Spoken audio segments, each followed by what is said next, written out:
Let me start by saying that Peter Terry was addicted to heroin. We were friends in college and continued to be after I graduated. Notice that I said I. He dropped out after 2 years of barely cutting it. After I moved out of the dorms and into a small apartment, I didn't see Peter as much. We would talk online every now and then. There was periods where he wasn't online for about 5 weeks straight. I wasn't worried. He was a pretty notorious flake and drug addict, so I assumed he just stopped caring. Then one night, I saw him log on. Before I could initiate a conversation, he sent a message. "David, man, we need to talk." That was when he told me about the NoEnd House. It got that name because no one had ever reached the final exit. The rules were pretty simple and cliche. Reach the final room of the building and you win $500. There were 9 rooms in all. The house was located outside the city, roughly 4 miles from my house.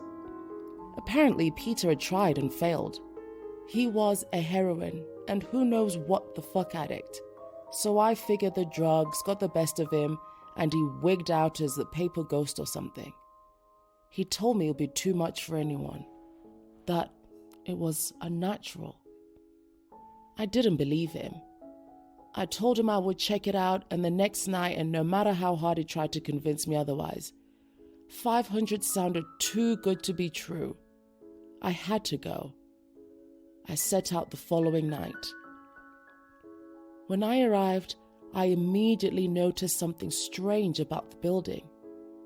Have you ever seen or read something that shouldn't be scary, but for some reason a chill crawls up your spine? I walked toward the building, and the feeling of uneasiness only intensified as I opened the front door. My heart slowed, and I let a relieved sigh of relief leave me as I entered. The room looked like a normal hotel lobby decorated for Halloween. A sign was posted in place of a worker. It read, "Room 1 this way. 8 more follow. Reach the end and you win." I chuckled and made my way to the first door. The first area was almost laughable. The decor resembled the Halloween aisle of a Kmart, complete with sheet ghosts and animatronic zombies that gave a static growl when you passed by. At the far end was an exit. It was the only door besides the one I entered through. I brushed through the fake spiderwebs and headed for the second room. I was greeted by fog as I opened the door to room 2. The room definitely upped the ante in terms of technology. Not only was there a big fog machine, but a bat hung from the ceiling and flew in a circle. Scary. They seemed to have a Halloween soundtrack that one would find in a 99-cent store on loop somewhere in the room. I didn't see a stereo, but I guess they must have used a PA system. I stepped over a few toy rats that wheeled around and walked with a puffed chest across to the next area. I reached for the doorknob and my heart sank to my knees. I did not want to open that door. A feeling of dread hit me so hard that I could barely even think. Logic overtook me after a few terrified moments, and I shook it off and entered the next room. Room 3 is when things began to change. On the surface, it looked like a normal room. There was a chair in the middle of a wood-paneled floor, a single lamp in the corner that did a poor job of lighting the area, casting a few shadows across the floor and walls. That was the problem. Shadows. Plural. With the exception of the chairs, there were others. I had barely walked in the door and I was already terrified. It was at that moment that I knew something wasn't right. I didn't even think as I automatically tried to open the door I came through. It was locked from the other side. That set me off. Was someone locking the doors as I progressed? There was no way. I would have heard them. Was it a mechanical lock that was set automatically? Maybe. But I was too scared to really think. I turned back to the room and the shadows were gone. The chair's shadow remained, but the others were gone. I slowly began to walk. I used to hallucinate when I was a kid, so I wrote off the shadows as a figment of my imagination. I began to feel better as I made it to the halfway point of the room. I looked down as I took my steps, and that's when I saw it. Or didn't see it. My shadow wasn't there. I didn't have time to scream. I ran as fast as I could to the other door and flung myself without thinking into the room beyond. The fourth room was possibly the most disturbing. As I closed the door, all light seemed to be sucked out and put back into the previous room. I stood there, surrounded by darkness, not able to move. I'm not afraid of the dark and never have been, but I was absolutely terrified. All sight had left me. I held my hand in front of my face, and if I didn't know what I was doing, I would never have been able to tell. Darkness doesn't describe it. I couldn't hear anything. It was dead silence. When you're in a soundproof room, you can still hear yourself breathing. You can hear yourself being alive. I couldn't.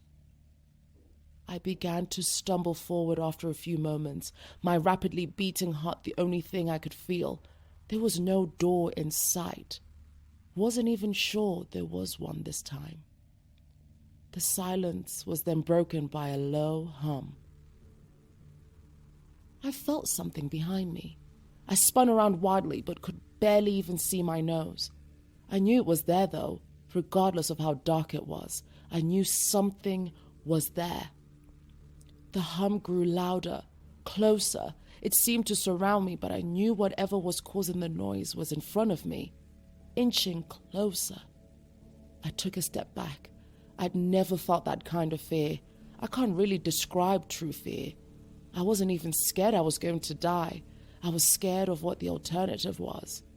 I was afraid of what this thing had in store for me. Then the lights flashed for a second and I saw it. Nothing. I saw nothing. And I know I saw nothing there. The room was again plunged into darkness and the hum became a wild screech. I screamed in protest. I couldn't hear this goddamn sound for another minute. I ran backwards away from the noise and fumbled for the door handle. I turned and fell into room 5. Before I describe room 5, you have to understand something. I am not a drug addict. I've had no history of drug abuse or any sort of psychosis short of the childhood hallucinations I mentioned earlier. And those were only when I was really tired or just waking up. I entered the NoEnd House with a clear head. After falling in from the previous room, my view of room 5 was from my back, looking up at the ceiling. What I saw didn't scare me. It simply surprised me. Trees had grown into the room and towered above my head. The ceilings in this room were taller than the others, which made me think I was in the center of the house. I got up off the floor, dusted myself off, and took a look around. It was definitely the biggest room of them all. I couldn't even see the door from where I was. Various brush and trees must have blocked my line of sight with the exit. Up to this point, I figured the rooms were going to get scarier, but this was a paradise compared to the last room. I also assumed whatever was in room 4 stayed back there. I was incredibly wrong. As I made my way deeper into the room, I began to hear what one would hear if they were in a forest. Chirping bugs and the occasional flap of birds seemed to be my only company in this room. That was the thing that bothered me the most. I heard the bugs and other animals, but I didn't see any of them. I began to wonder how big this house was. From the outside, when I first walked up to it, it looked like a regular house. It was definitely on the bigger side, but this was almost a full forest in here. The canopy covered my view of the ceiling, but I assumed it was still there, however high it was. I couldn't see any walls either. The only way I knew I was still inside was that the floor matched the other rooms, the standard dark wood paneling. I kept walking, hoping that the next tree I passed would reveal the door. After a few moments of walking, I felt a mosquito fly onto my arm. I shook it off and kept going. A second later, I felt about 10 more land on my skin at different places. I felt them crawl up and down my arms and legs, and a few made their way across my face. I flailed wildly to get them all off, but they just kept crawling. I looked down and let out a muffled scream. More of a whimper, to be honest. I didn't see a single bug. Not one bug was on me, but I could feel them crawl. I heard them fly by my face and sting my skin, but I couldn't see a single one. I dropped to the ground and began to roll wildly. I was desperate. I hated bugs, especially ones I couldn't see or touch. But these bugs could touch me, and they were everywhere. I began to crawl. I had no idea where I was going. The entrance was nowhere in sight, and I still hadn't even seen the exit. So I just crawled, my skin wriggling with the presence of those phantom bugs. After what seemed like hours, I found the door. I grabbed the nearest tree and propped myself up, mindlessly slapping my arms and legs to no avail. I tried to run, but I couldn't. My body was exhausted from crawling and dealing with whatever it was that was on me.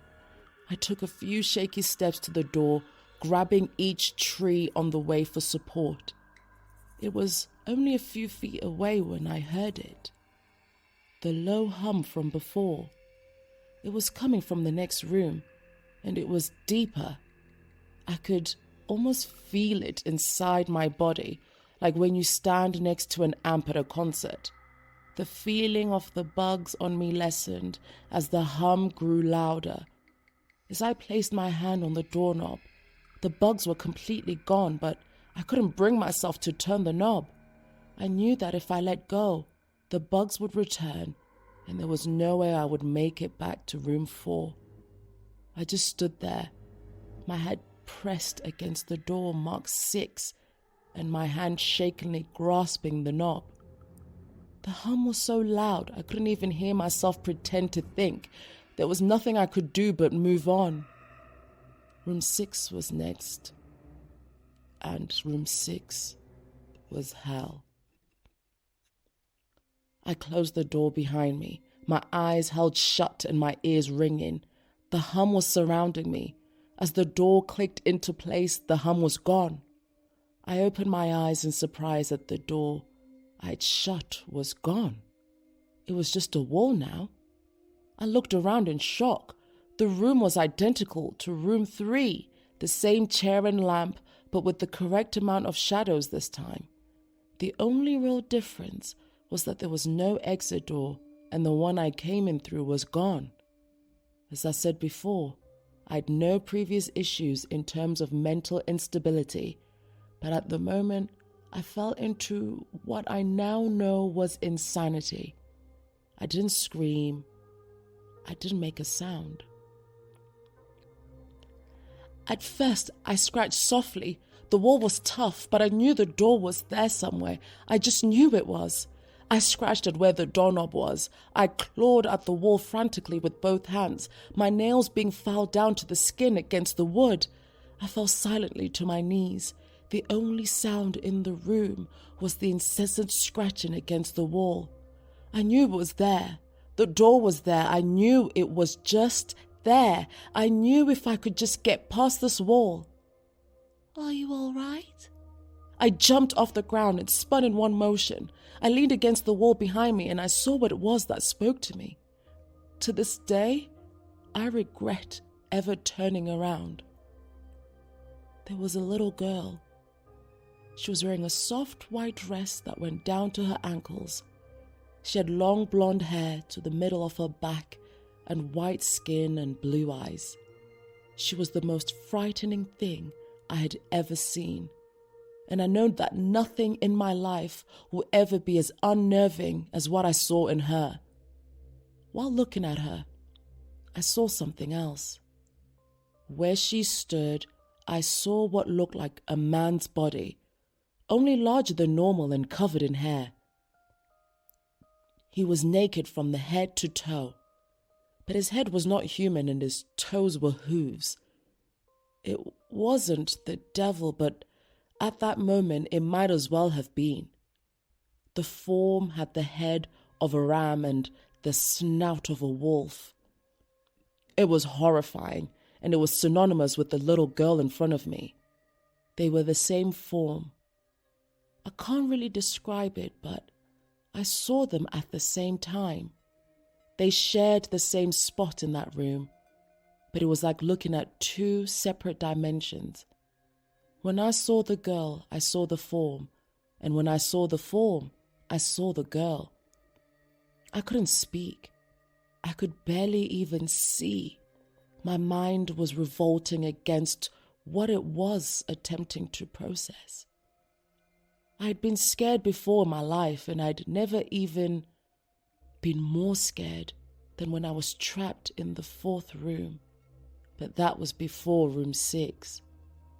I just stood there, staring at whatever it was that spoke to me. There was no exit. I was trapped here with it. And then it spoke again. "David, you should have listened." When it spoke, I heard the words of the little girl, but the other form spoke through my mind in a voice I won't attempt to describe. There was no other sound. The voice just kept repeating that sentence over and over in my mind, and I agreed. I didn't know what to do. I was slipping into madness, yet couldn't take my eyes off of what was in front of me. I dropped to the floor. I thought I'd passed out, but the room wouldn't let me. I just wanted it to end. I was on my side, my eyes wide open, and the form staring down at me. Scurrying across the floor in front of me was one of the battery-powered rats in the 2nd room. The house was toying with me, but for some reason, seeing that rat pulled my mind back from whatever depths it was headed, and I looked around the room. I was getting out of there. I was determined to get out of that house and live and never think about this place again. I knew this room was hell, and I wasn't ready to take up residency.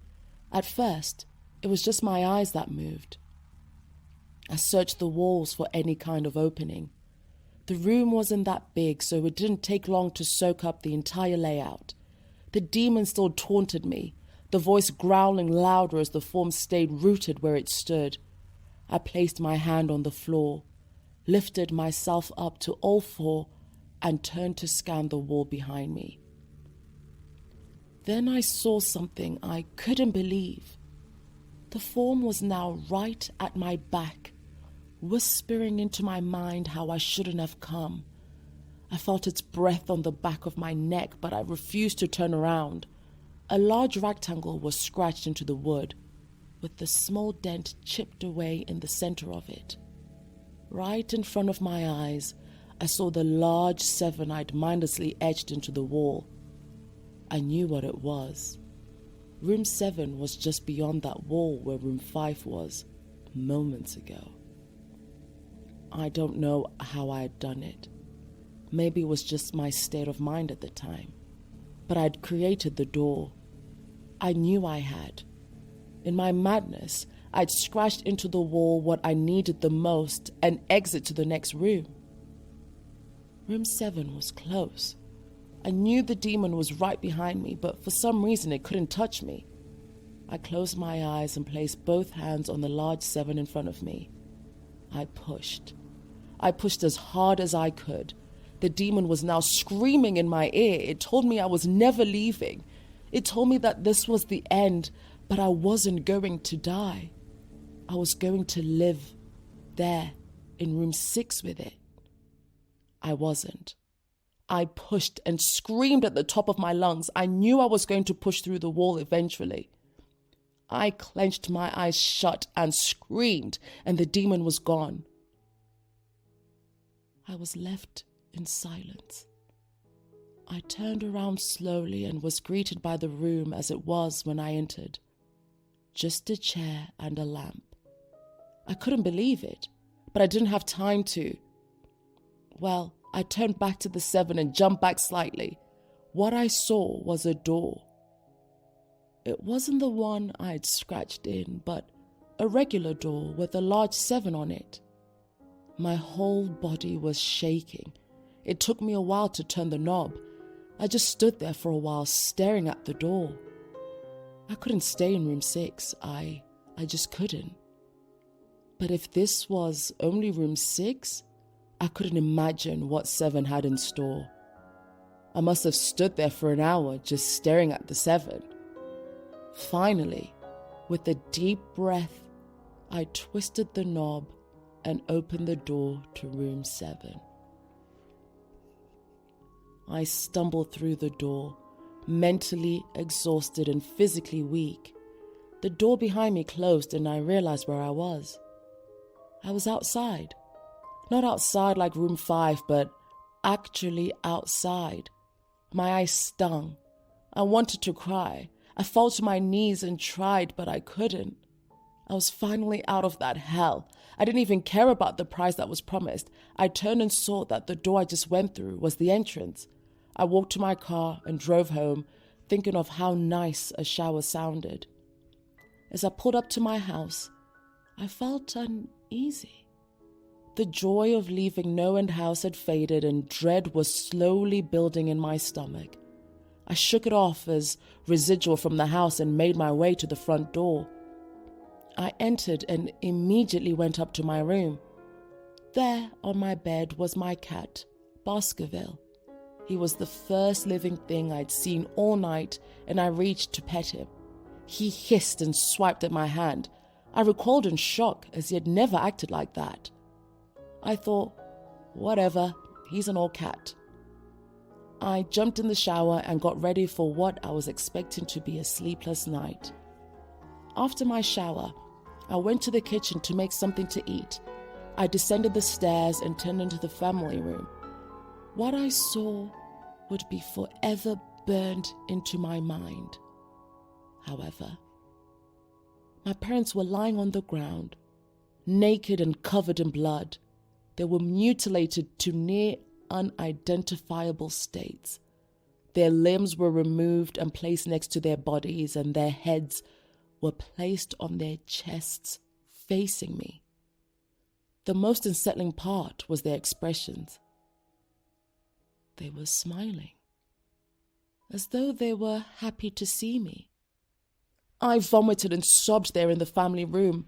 I didn't know what had happened. They didn't even live with me at the time. I was a mess. Then I saw it. A door that was never there before. A door with a large 8 scrawled on it in blood. I was still in the house. I was standing in my family room, but I was in room 7. The faces of my parents smiled wider as I realized this. They weren't my parents, they couldn't be, but they looked exactly like them. The door marked 8 was across the room, behind the mutilated bodies in front of me. I knew I had to move on, but at that moment, I gave up. The smiling faces tore into my mind. They grounded me where I stood. I vomited again and I nearly collapsed. Then the hum returned. It was louder than ever and it filled the house and shook the walls. The hum compelled me to walk. I began to walk slowly, making my way closer to the door and the bodies. I could barely stand, let alone walk, and the closer I got to my parents, the closer I came to suicide. The walls were now shaking so hard it seemed as though they were going to crumble. but still the faces smiled at me. As I inched closer, their eyes followed me. I was now between the two bodies, a few feet away from the door. The dismembered hands clawed their way across the carpet towards me, all while the faces continued to stare. New terror washed over me, and I walked faster. I didn't want to hear them speak. I didn't want the voices to match those of my parents. They began to open their mouths, and the hands were inches from my feet. In a dash of desperation, I lunged towards the door, threw it open, and slammed it behind me. Room 8.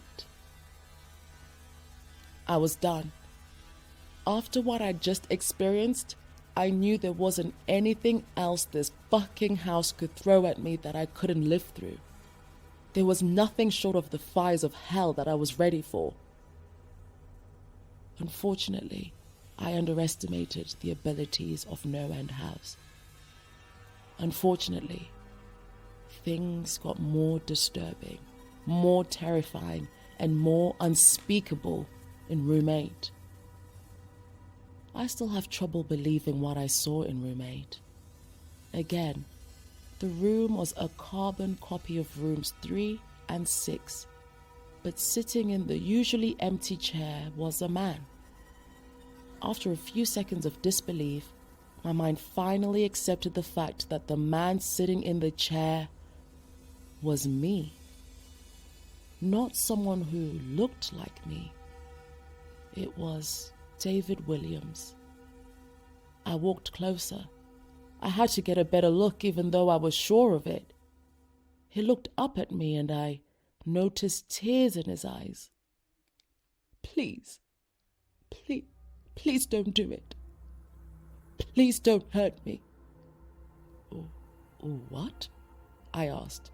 Who are you? I'm not going to hurt you. Yes, you are. He was sobbing now.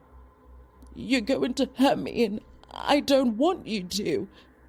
He sat in the chair with his legs up and began rocking back and forth. It was actually pretty pathetic looking, especially since he was me, identical in every way. Listen, who are you? I was only a few feet from my doppelganger. It was the weirdest experience, yet standing there talking to myself. I wasn't scared, but I would be soon. Why are you? You're going to hurt me, and you're going to hurt me. If you want to leave, you're going to hurt me. Why are you saying this? Just calm down, all right? Let's try and figure this. And then I saw it. The David sitting down was wearing the same clothes as me, except for a small red patch on his shirt embroidered with the number 9. You're going to hurt me. You're going to hurt me. Don't, please. You're going to hurt me. My eyes didn't leave that small number on his chest. I knew exactly what it was. The first few doors were plain and simple, but after a while they got a little more ambiguous. 7 was scratched into the wall, but my own hands. 8 was marked in blood above the bodies of my parents. But 9? This number was on a person. A living person. Worse still, it was on a person that looked exactly like me. David? I had to ask. Yes, you're going to hurt me. You're going to hurt me. He continued to sob and rock. He answered to David. He was me, right down to the voice. But that 9? I paced around for a few minutes while he sobbed in his chair.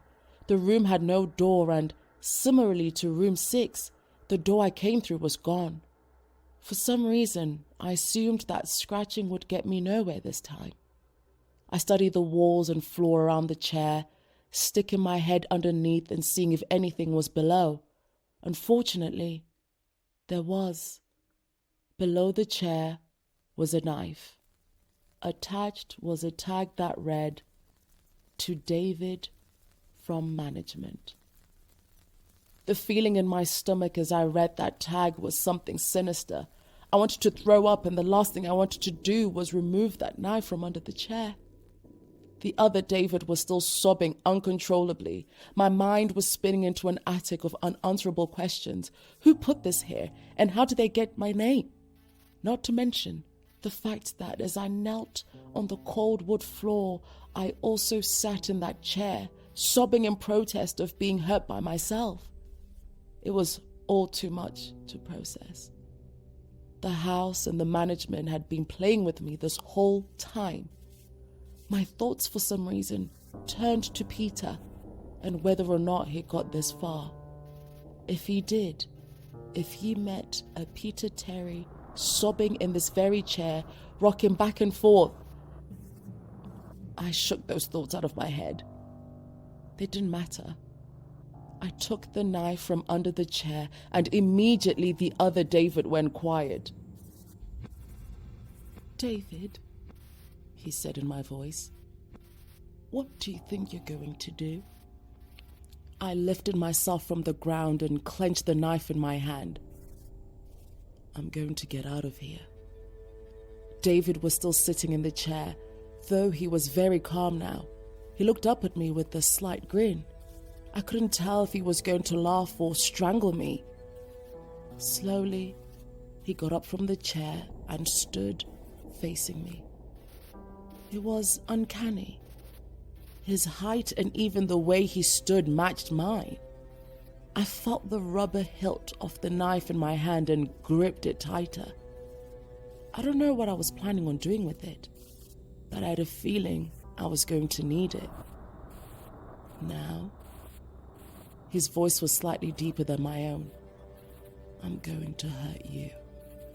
I'm going to hurt you, and I'm going to keep you here." I didn't respond. I just lunged and tackled him to the ground. I'd mounted him and looked down, knife poised and ready. He looked up at me, terrified. It was like I was looking in a mirror. Then the hum returned, low and distant, though I still felt it deep in my body. David looked up at me, and as I looked down at myself, the hum was getting louder, and I felt something inside me snap. With one motion, I slammed the knife into the patch of his chest and ripped down. Blackness fell on the room, and I was falling. The darkness around me was like nothing I'd experienced up until that point. Room 4 was dark, but it didn't come close to what was completely engulfing me. I wasn't even sure I was falling after a while. I felt weightless, covered in dark. Then a deep sadness came over me. I felt lost, depressed, and suicidal. The sight of my parents entered my mind. I knew it wasn't real, but I'd seen it, and the mind has trouble differentiating between what is real and what isn't. The sadness only deepened. I was in room 9 for what seemed like days, the final room, and that's exactly what it was, the end. NoEnd House had an end, and I'd reached it. At that moment, I gave up. I knew I would be in that in-between state forever, accompanied by nothing but darkness. Not even the hum was there to keep me sane. I'd lost all senses. I couldn't even feel myself. I couldn't hear anything. Sight was completely useless here. I searched for a taste in my mouth and found nothing. I felt disembodied and completely lost. I knew where I was. This was hell.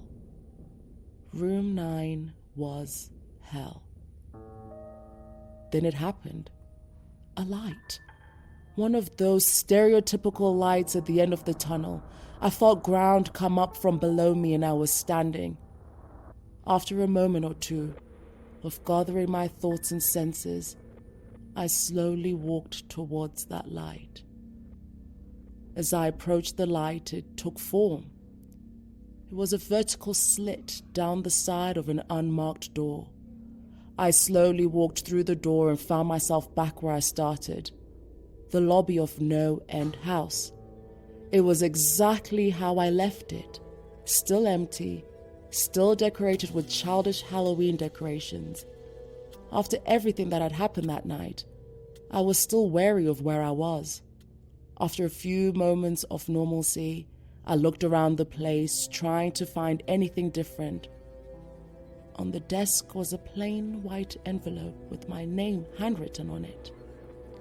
Immensely curious, yet still cautious, I mustered up the courage to open the envelope. Inside was a letter, again handwritten.